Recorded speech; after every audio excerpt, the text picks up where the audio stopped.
Assalamualaikum warahmatullahi wabarakatuh. Perkenalkan, saya Ferdian Dwi Santoso dari Prodi Administrasi Bisnis. Nomor induk mahasiswa saya 0545198833. Dalam video kali ini kita akan membahas tentang mata kuliah logika dengan judul apa itu terms, 3 jenis terms, kemudian logika falasi, dan bagaimana kita bisa terhindar dari kesesatan berpikir. Oke, next kita bahas dulu tentang apa itu terms. Terms adalah unsur dasar penyusun proporsi simbol bahasa yang mewakili suatu objek atau konsep, kemudian bisa berupa kata atau frasa yang memiliki makna jelas. Ciri-ciri terms: yang pertama, harus memiliki makna yang pasti, dapat berdiri sebagai subjek dan predikat. 3, memiliki 2 dimensi, ekstensi atau cakupan, kemudian instansi, isi atau kandungan makna. Kita ambil contoh yaitu term dosen. Secara ekstensi, semua orang yang mengajar di perguruan tinggi. Tapi kalau secara instansi, ciri-ciri seperti berpendidikan tinggi, mengajar, atau meneliti. Jenis-jenis term.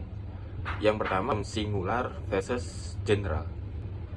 Term singular merujuk pada satu objek tertentu, contoh kampus universitas terbuka. Kemudian ada Presiden RI ke-7. Untuk term general mencakup banyak objek, contoh perguruan tinggi atau presiden. Term general bisa dispesifikasikan menjadi singular dengan menambahkan keterangan. Term konkret dan abstrak.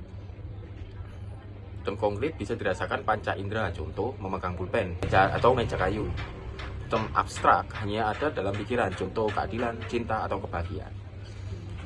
Tips membedakannya adalah tanyakan bisa dipegang atau tidak. Ya, sesimpel bisa dipegang atau tidak. Untuk lanjutnya yaitu term positif dengan term negatif. Term positif menyatakan keberadaan dengan contoh pintar atau sehat. Untuk term negatif menyatakan ketiadaan, contoh tidak mampu atau tidak jujur. Dengan catatan beberapa term negatif menggunakan awalan seperti non atau a.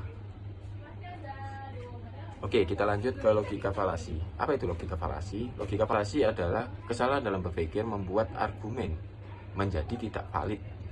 Contoh umum tentang logika falasi, yang pertama ada ad hominem. Menyerang pribadi lawan bukan argumennya. Contoh, pendapatmu salah karena kamu bukan lulusan SMP negeri. Oke, next ada strawman, yaitu menyederhanakan atau melecehkan argumen lawan. Contoh, kamu mendukung lingkungan, berarti kamu anti kemajuan. Oke, next kita ada false cause, menganggap korelasi sebab akibat. Contoh, setelah pakai jas hujan, hujan turun, berarti jas hujan penyebab hujan. Baik, kita akan lanjut ke tips menghindari kesesatan berpikir. Dari banyaknya tips, saya akan rangkum menjadi satu ringkasan. Yang pertama ada verifikasi informasi. Selalu cek fakta sebelum mempercayai sesuatu, apakah dia benar ataukah dia hoax atau menyimpang dari kebenaran. Yang kedua, fokus pada isi. Nilai argumen berdasarkan meritnya, bukan siapa yang menyampaikan. Yang ketiga, latih kesadaran kognitif. Kenali bias-bias dalam diri sendiri. Yang keempat, kita ajukan pertanyaan kritis. Contoh, ketika orang berkata tentang berita apapun, kita harus tanyakan dulu apa buktinya, kemudian apa dalilnya atau apa asumsinya. Yang terakhir, belajar logika dasar, pahami struktur argumen yang valid. Ini yang paling penting. Sekian teman-teman presentasi saya tentang term logika falasi. Mari kita simpulkan apa yang telah kita pelajari. Term adalah unsur dasar logika dengan berbagai jenis. Kemudian kesesatan berpikir dapat terjadi kepada siapa saja yang tidak mau belajar atau peka terhadap kebenaran logika. Yang ketiga, dengan melatih berpikir kritis, kita bisa menghindari banyak kesesatan berpikir. Akhir kata, saya akan menyampaikan satu quotes dari saya.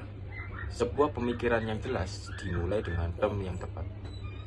Terima kasih teman-teman sudah menonton. Sampai jumpa pada tugas yang lainnya. Saya Ferdian Dwi Santoso. Wassalamualaikum warahmatullahi wabarakatuh.